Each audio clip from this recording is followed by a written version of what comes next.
আজকে শুভ বৃহস্পতিবারে শুভ সন্ধ্যায় আমি আপনাদের সামনে একটা ঘুগনির রেসিপি নিয়ে চলে আসলাম। আপনারা দেখতে থাকুন, আমার সঙ্গে থাকুন। এই যে কড়াইতে প্রথমে তেল দিয়ে দিয়েছি, এবার ফোড়নে দেব তেজপাতা, একটা শুকনো লঙ্কা, এটা ভালো করে ভেজে নিই।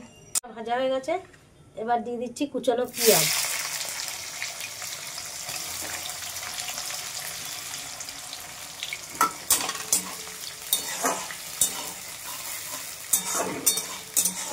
পেঁয়াজটা লাল লাল করে একটু ভেজে নিই।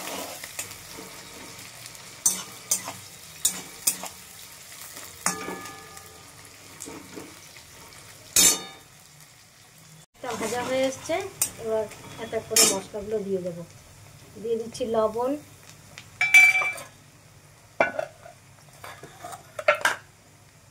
দিয়ে দিলাম।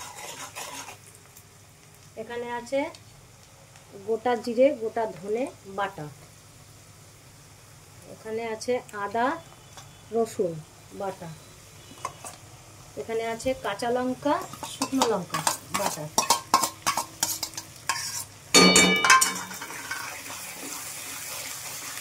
মশলাগুলো কষাচ্ছে, এবার মাখাগুলো একটু হলুদ দিয়ে দেবো।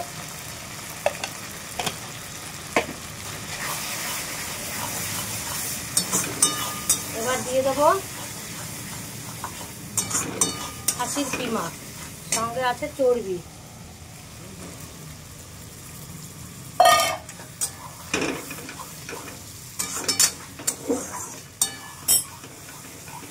কষানো হচ্ছে চর্বি দিয়ে আর কিমা দিয়ে। এবার দিয়ে দিচ্ছি কাশ্মীরি লঙ্কার গুঁড়ো, তারপরে দিয়ে দেবো কুচি করা টমেটো। কষে এসছে, হয়ে গেছে কষানো। এবার দিয়ে দেবো সেদ্ধ করা মটর।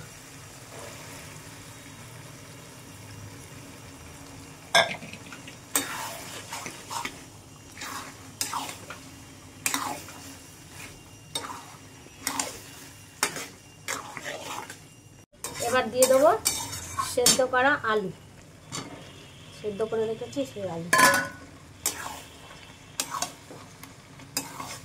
গলে যাবে, ভালো লাগবে। এবার দেবো যে মশলাটা ভেজে রেখেছিলাম, এর মধ্যে আছে দারচিনি, এলাচ, লং, শুকনো লঙ্কা, তেজপাতা আর গোটা জিরে ভাজা মশলা। এবার এটা দিয়ে কষতে থাকবো, কালারটা ভালো আসবে ভাজা মশলাটা দেওয়ার পরে। আর সেদ্ধ আলুটা দিয়ে মশলা কষানো হয়ে গেছে, কিমার সাথে মটরের সাথে সব ভালো করে সেদ্ধ হয়ে এসছে। এবার দিয়ে দেবো জল।